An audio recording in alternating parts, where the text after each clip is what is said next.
അച്ഛൻ എന്നോട് പറയാനുള്ള കാര്യം എന്താന്ന് എനിക്ക് മനസ്സിലായി. പക്ഷേ അത് വേണ്ടച്ചാ. എന്നെ അനഘയും വാശിയോട് തോൽപ്പിക്കാന്ന് കരുതിയിട്ടാ അവരൊറ്റക്കെട്ടാ ഇങ്ങനെയൊക്കെ ചെയ്യുന്നേ. എനിക്കെതിർപ്പ് ആതിരയോട് മാത്രം. ആതിര ഇവിടെ താമസിക്കുന്നതിനോട്.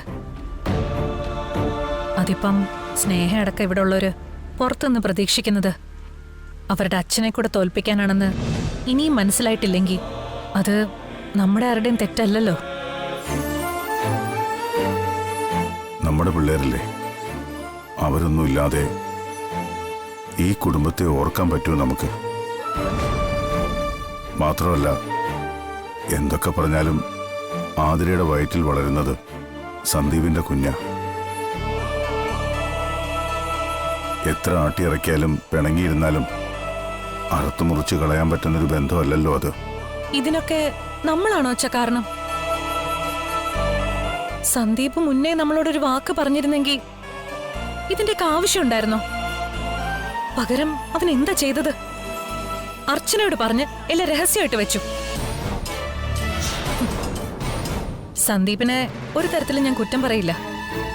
അവൻ ചെന്ന് അർച്ചനയോട് ഇങ്ങനെ ഒരു കാര്യം ആവശ്യപ്പെട്ടപ്പോ ഒന്നുകിൽ ഏട്ടത്തിയായി നിന്ന് അവനെ കാര്യങ്ങൾ പറഞ്ഞ് മനസ്സിലാക്കണമായിരുന്നു, അല്ലെങ്കിൽ ഈ വീടിന്റെ മരുമകളായി നിന്ന് അച്ഛനെ ആ വിവരം ധരിപ്പിക്കണമായിരുന്നു. ഇതൊന്നും അല്ലല്ലോ അർച്ചന ചെയ്തത്. ഞാനായിരുന്നു അർച്ചനയുടെ സ്ഥാനത്തെങ്കിൽ ഒരിക്കലും ഇങ്ങനൊരു പ്രശ്നത്തിലേക്ക് കാര്യങ്ങൾ കൊണ്ടെത്തിക്കുമായിരുന്നു എന്ന് അച്ഛന് തോന്നുന്നുണ്ടോ?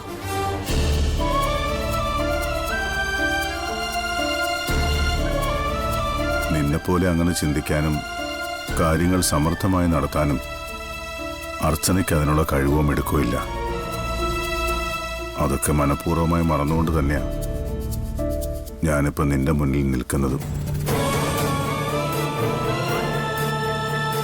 പണ്ട് ഇതുപോലെയാ നന്ദൻ ഇറങ്ങിപ്പോയത്. ആ തീരാ നഷ്ടം ഞാനിന്ന് ഒരുപാട് അനുഭവിക്കുന്നുണ്ട്. എന്നേക്കാളേറെ നീയും.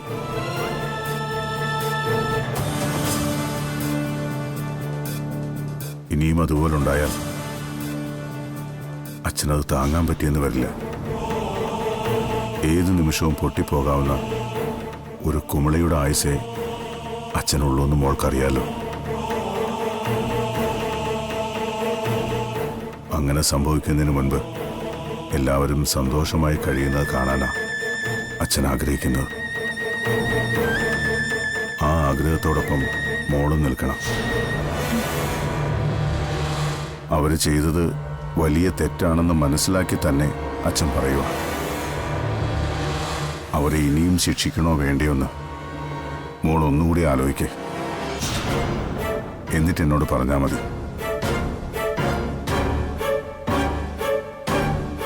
അച്ഛാ, അച്ഛന്റെ മനസ്സ് വിഷമിപ്പിക്കുന്ന ഒന്നും ഈ അവന്തിക ചെയ്യില്ല. അച്ഛനെ ഏറ്റവും കൂടുതൽ മനസ്സിലാക്കുകയും അതിലുപരി സ്നേഹിക്കുകയും ചെയ്യുന്ന ആളാ അച്ഛന്റെ ഈ മരുമകൾ. അതും അർച്ചനേക്കാളൊക്കെ കൂടുതലായിട്ട്. അച്ഛൻ വിഷമിക്കുന്നു എന്ന് പറഞ്ഞ അതിനർത്ഥം ഞാൻ തോറ്റുപോയിന്നാ. അച്ഛനെ ഓർത്ത് മാത്രം ഞാൻ അച്ഛന്റെ ഇപ്പോഴത്തെ ആവശ്യം അംഗീകരിക്കുക. അച്ഛന്റെ ഈ വിഷമം എന്നെ പലതും മറക്കാൻ പ്രേരിപ്പിക്കുന്നതുകൊണ്ട് തന്നെ അച്ഛൻ തന്നെ അവരെ അകത്തേക്ക് വിളിക്കുക.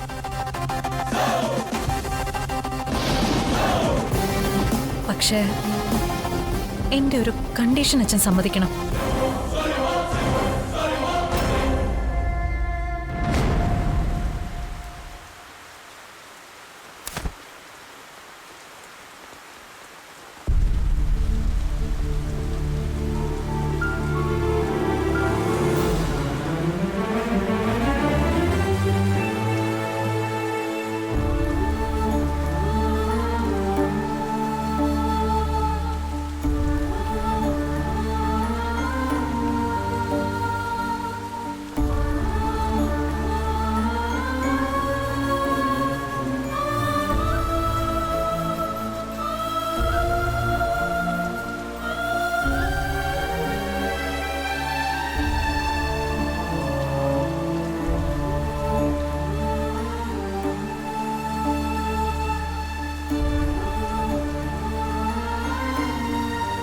സച്ചി, നീ എല്ലാവരെയും വിളിച്ച് അകത്തേക്ക് വാ.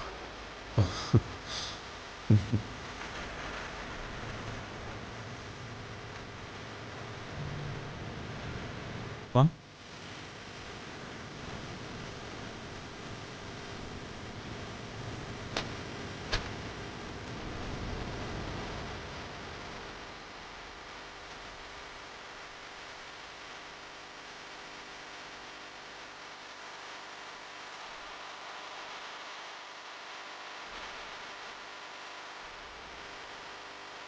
നിങ്ങൾ അകത്തേക്ക് വാ. അച്ഛന് പകരം ഞാൻ പറയുന്നേ, നിങ്ങൾ ധൈര്യമായിട്ട് കയറിക്കോ.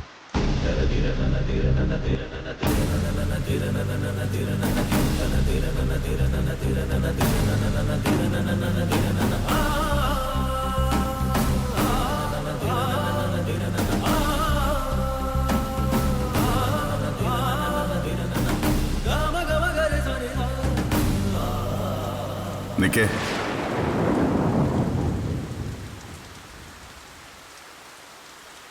ഈ പ്രശ്നത്തിനെല്ലാം കാരണക്കാരൻ സന്ദീപ. ഏതൊക്കെ രീതിയിൽ ന്യായീകരിച്ച് സമാധാനിപ്പിക്കാൻ ശ്രമിച്ചാലും തെറ്റിനും ചതിക്കും ഒരർത്ഥമേ ഉള്ളൂ.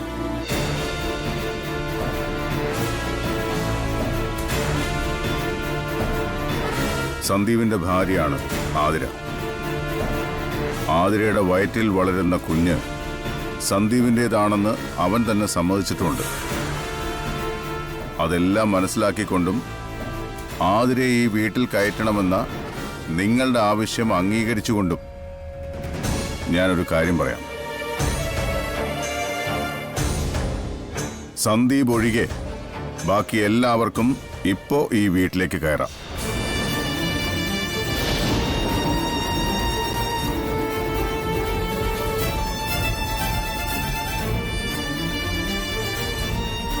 ചെയ്ത തെറ്റിനും എന്നെ ഉൾപ്പെടെ ചതിച്ചതിനും സന്ദീപ് ഈ വീട്ടിലേക്ക് കയറണ്ട.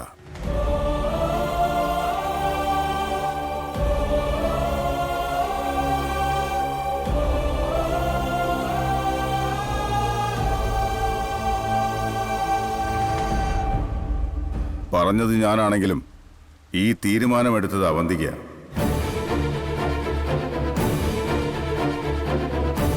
ഈ സാഹചര്യത്തിൽ അവന്തികയെ കുറ്റപ്പെടുത്താൻ എനിക്ക് കഴിയില്ല.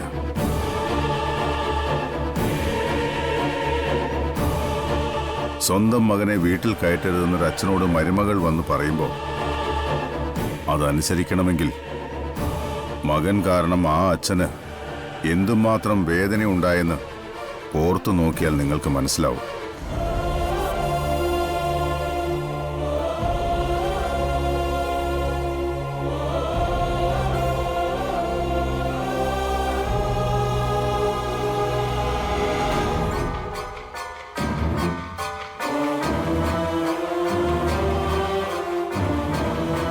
അച്ഛൻ്റെ അവന്തികടത്തിലും ദേഷ്യമൊന്നും മാറിയിട്ടില്ല. അതാ ഇങ്ങനെയൊരു തീരുമാനം എടുത്തത്. ഇപ്പോ രണ്ടിലൊന്നും തീരുമാനിക്കേണ്ടത് നീയാ. ഒന്നുകിൽ നിനക്ക് ആദ്യം വിളിച്ചുകൊണ്ട് ഇപ്പോൾ ഇവിടുന്ന് ഇറങ്ങാം. അങ്ങനെയാണെങ്കിൽ കൂടെ ഞങ്ങളും ഇറങ്ങും. അതല്ലെങ്കിൽ ഇത്രയൊക്കെ നമ്മൾ കഷ്ടപ്പെട്ടതും ടെൻഷൻ അടിച്ചതും ആതിര നിന്റെ ഭാര്യയായിട്ട് ഇവിടേക്ക് കൊണ്ടുവരാനാ. ആതിര ഇവിടെ നിർത്തിയിട്ട് നീ 2 ദിവസം മാറി നിൽക്കണം. അച്ഛൻ്റെ ഏട്ടത്തിലും ദേഷ്യമൊക്കെ മാറിക്കഴിയുമ്പോൾ അവർ തന്നെ നിന്നെ തിരിച്ചു വിളിച്ചോളും. സച്ചേട്ടൻ പറഞ്ഞത് ശരിയാ സന്ദീപേട്ട. ആതിരയെ ഇവിടെ താമസിപ്പിക്കുന്നേ നല്ലത്. അവരുടെ ദേഷ്യമൊക്കെ അധികകാലം നീണ്ടു നിൽക്കുന്നതല്ലോ. നീ ഏതെങ്കിലും ഒരു ഫ്രണ്ടിന്റെ വീട്ടിൽ ചെന്ന് 2 ദിവസം നിൽക്ക. അപ്പൊ എല്ലാം ശരിയായിക്കോളും.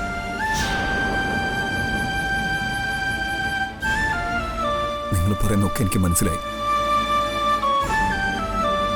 എന്റെ കാര്യമല്ലല്ലോ പ്രധാനം.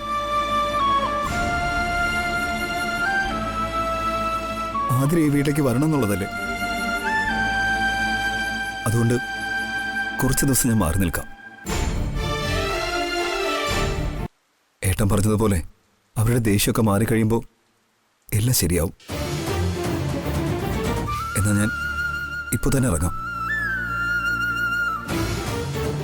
ഇനി ഇവിടെ നിന്ന് നിങ്ങളെയും കൂടി സങ്കടപ്പെടുത്തുന്നില്ല.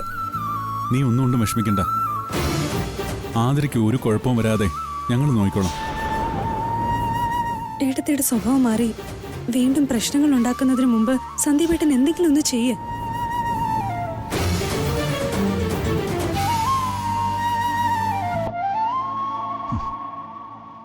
ഞാൻ ഇറങ്ങുമോ?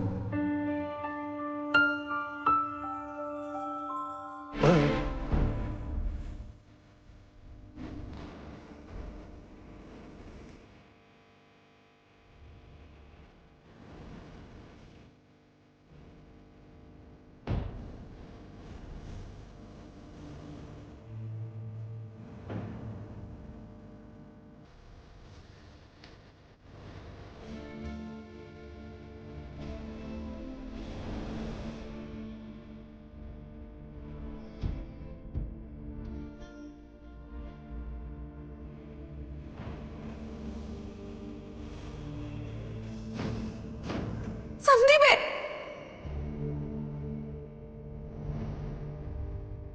സന്ദീപേ,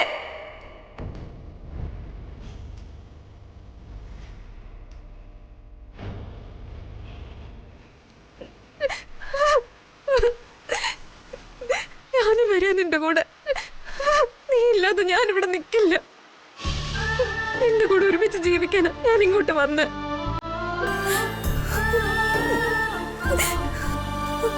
മോളെ, ഞാൻ പറയുന്ന കേക്ക്. നീ ഇപ്പൊ സന്ദീപിന്റെ കൂടെ പോയാ പിന്നീട് ഒരിക്കലും എനിക്ക് ഈ വീട്ടിൽ വരാനോ ഈ വീട്ടിൽ കഴിയാനോ പറ്റിയെന്ന് വരില്ല.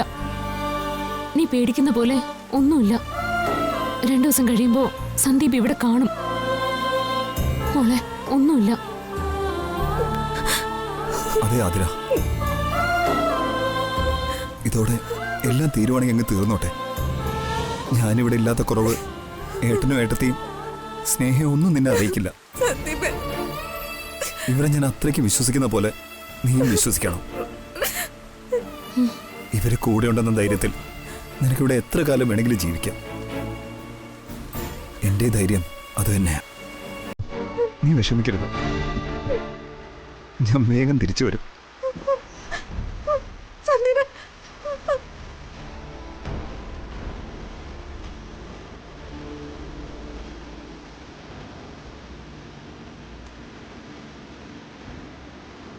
ചേച്ചി,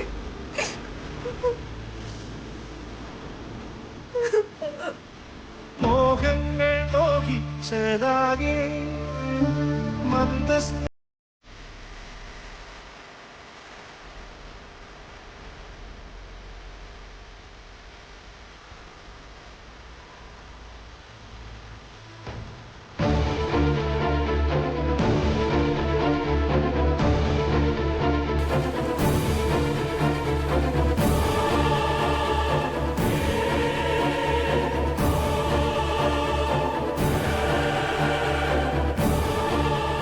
വലതുകാലം വെച്ച് മോളെ കയറിക്കും മോളെ.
ഇന്നു മുതൽ ഇത് സന്ദീപിന്റെ മാത്രമല്ല, നിന്റെയും കൂടി മുറിയാ. നീ ഇപ്പൊ ഈ വിഷമിക്കുന്നതിൽ ഒരർത്ഥമില്ല മോളെ. ഇത് അങ്ങനെ അങ്ങ് അവസാനിച്ചല്ലോ എന്നോർത്ത് സമാധാനിക്കുക വേണ്ടത്. അവൻ ഉടനെ അങ്ങ് വരും. ഇത്രയൊക്കെ ചെയ്ത സച്ചേട്ടന് ഞങ്ങൾക്കും അത് വലിയ പ്രയാസമുള്ള കാര്യമൊന്നുമല്ല. ഞാൻ കാരണമല്ലേ ചേച്ചി സന്ദീപിന് തന്നെ വീടായത്. ഞാൻ നമ്മുടെ വീട്ടിൽ നിന്ന് ഇറങ്ങി വന്നതും ഇവിടേക്ക് വന്ന് കയറിയതും എടുത്തുചാട്ടമായി പോയോ? ഇങ്ങനെയൊക്കെ നടക്കണമെന്നുള്ളത് ഈശ്വരന്റെ തീരുമാനമായിരിക്കും. ഇല്ലെങ്കിലും വീട്ടുകാർ സംസാരിച്ച് നടപ്പിലാവാത്ത ഈ കാര്യത്തിന് നീ ധൈര്യം കാണിച്ചതുകൊണ്ട് തന്നെയാ എങ്ങനെയെങ്കിലുമൊക്കെ ഒന്നായത്. സന്ദീപ് തിരിച്ചു വന്നു കഴിഞ്ഞാൽ നിങ്ങൾക്ക് നിങ്ങളുടെ ജീവിതമായിട്ട് മുന്നോട്ട് പോവാം. പിന്നെ ഒരു കാര്യം എനിക്ക് പറയാനുണ്ട്, സൂക്ഷിക്കണം.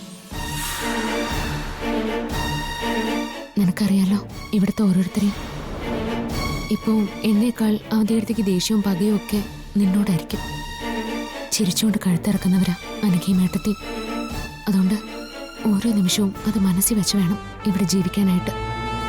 അതിപ്പോ സന്ദീപ് ഉണ്ടായിരുന്നാലും ശരി, ഇല്ലെങ്കിലും ശരി. ഞാൻ സൂക്ഷിച്ചോളാം ചേച്ചി. അവന്റെ ഭാര്യയായി ഇവിടേക്ക് കയറി വന്നതിൽ ഞാൻ അധികം സന്തോഷിക്കുകയോ അഹങ്കരിക്കുകയോ ഒന്നും ചെയ്യില്ല. ഈ വീട്ടിൽ ഞങ്ങൾക്ക് നല്ലൊരു ജീവിതമാണ് ഉണ്ടാവാൻ പോകുന്നതെന്ന് പോലും അറിയില്ലല്ലോ. എന്തായാലും സന്ദീപിനെ വിട്ട് ഞാനിനി എങ്ങും പോവില്ല. പോകരുത്.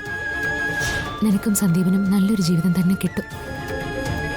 പിന്നെ നിനക്ക് എന്ത് പ്രശ്നം വന്നാലും ഞങ്ങളൊക്കെ ഉണ്ടല്ലോ. ഏതായാലും നീ ഈ അവസ്ഥയിൽ താഴേക്കൊന്നും പോണ്ട. നിനക്ക് എന്ത് ആവശ്യമുണ്ടെങ്കിലും എന്നോട് പറഞ്ഞാൽ മതി. നീ ഈ നനഞ്ഞ ഡ്രസ്സൊക്കെ ഒന്ന് മാറ്റ, ഞാൻ പിന്നെ വരാം.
താനിനി അത് തന്നെ ഓർത്തിരുന്ന വിഷമിക്കാനേ നേരം കാണും.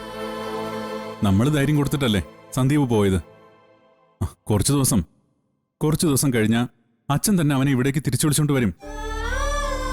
പിന്നെന്തിനാ താൻ വിഷമിക്കുന്നേ? അതുവരെയുള്ള ആതിരയുടെ കാര്യം ഓർത്ത്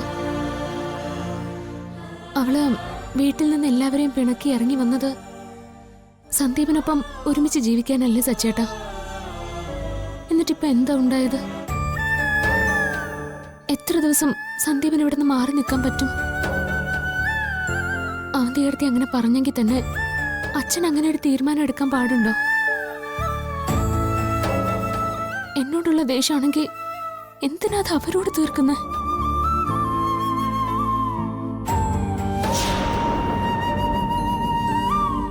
എടോ, അത് തനിക്ക് തോന്നുന്നതാ. താനാണ് എല്ലാം ചെയ്തെന്ന് പറഞ്ഞിട്ടും എന്നോടും അച്ഛന് ദേഷ്യ. അതൊക്കെ ഒന്ന് ശരിയായി വരാൻ കുറച്ച് സമയമെടുക്കും. അച്ഛന്റെ സ്ഥാനത്ത് നിന്ന് താനൊന്ന് ആലോചിച്ച് നോക്കിയേ. ഒരു നിമിഷം കൊണ്ടല്ലേ എല്ലാം തകർന്നടിഞ്ഞു പോയത്. നമ്മുടെ ന്യായീകരണമൊന്നും ചിലപ്പോ അച്ഛന് തൃപ്തിയായെന്ന് വരില്ല. ആതിര ഇവിടെ താമസിപ്പിക്കണമെന്ന നമ്മുടെ ആഗ്രഹം നടന്നു കഴിഞ്ഞു. ഇനി ബാക്കിയുള്ളത് സന്ദീപിന്റെ കാര്യം. എന്നെയും തന്നെ സന്ദീപിനെയൊക്കെ വിട്ട് അച്ഛന് ഒരിക്കലും അകന്നു കഴിയാൻ പറ്റില്ലടോ. എല്ലാം ശരിയാവും. ഞാൻ അച്ഛന് മുമ്പിൽ ചെല്ലുന്നത് പോലെ ഇപ്പൊ അച്ഛന് ഇഷ്ടമല്ല.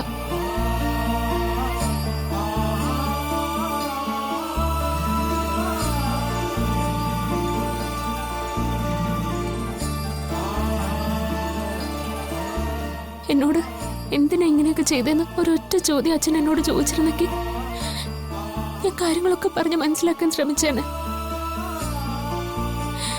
ഇതിപ്പോ എന്ത് പറഞ്ഞാലും എന്നെ ഒഴിവാക്കുമല്ലേ? എങ്കിൽ പിന്നെ ഒരു കാര്യം ചെയ്യാം. നമുക്കിപ്പോ തന്നെ പോയി അച്ഛനോടെല്ലാം സംസാരിക്കാം. അതൊന്നും ശരിയാവില്ല സച്ചേട്ടാ.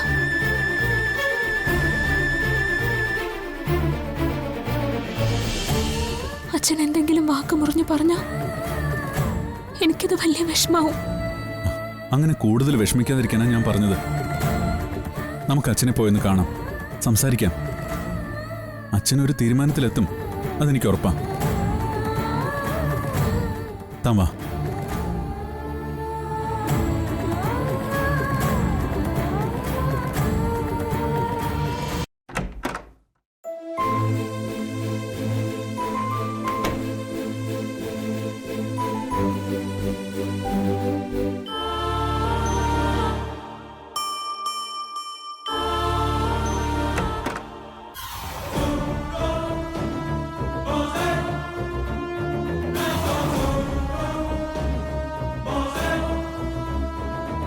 കൊള്ളാം.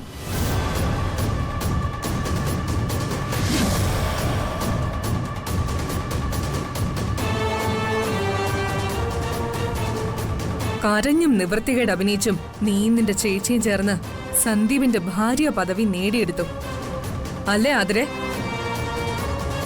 നമ്മൾ ഇനി നേരിൽ കാണുമ്പോ കൊല്ലാനിരുന്നതാ നിന്നെ ഞാൻ. നിന്നെപ്പോലെ ഒരുത്തി കൊന്നെന്റെ ജീവിതം കളയണ്ടെന്ന് എന്റെ ചേച്ചി എന്നെ വിലക്കിയതുകൊണ്ടാ